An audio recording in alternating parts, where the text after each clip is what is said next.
William McCray, to the two elder mothers who came in and spoke about the community, I'm proud to see that you came in and spoke on that issue.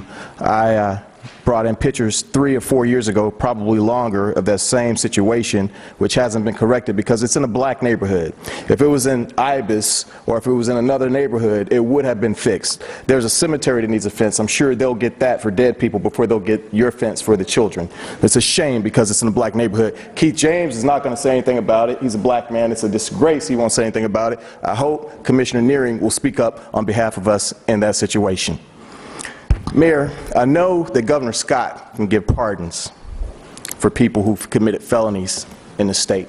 I know that President Obama can give pardons for anyone for just about any crime, but I did not know that the mayor of the city of West Palm Beach could give pardons for what I believe to be serious felonies committed by one of her employees. I just didn't know that was possible, and I think it's disgraceful that you haven't done your job. Your minister of propaganda, lies, deceit, deception, misinformation, and many other evil things is still employed, making about $100,000 a year on the taxpayer's dime. Like one of the previous speakers said, when you were in Europe trying to be European instead of doing our own thing here in America, we have somebody who committed crimes, and what I believe to be crimes, and you said it was your fault. Well, if it was your fault, you've committed high crimes and treason against the taxpayers of this city, and you need to be impeached, and you need to be arrested. It's a disgrace, it's a shame, and it needs to stop. You need to go. The commissioners need to hold you responsible. They need to go nuclear on this issue and withhold all funds until you correct this situation.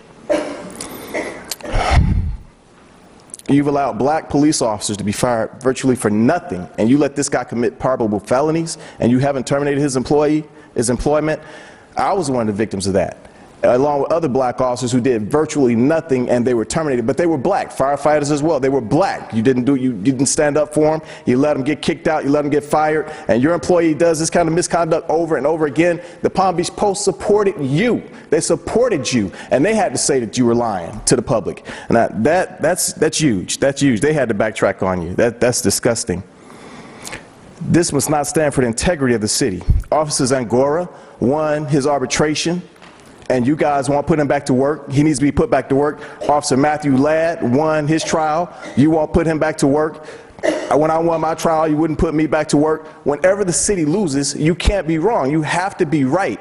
But you're not right all the time. You're still getting bad advice from your lead counsel, Claudia McKenna, who's still on the payroll of the city, let's admit it, and she needs to stop being paid as well because you're getting bad advice that's costing the taxpayers of this city money. And it's a disgrace.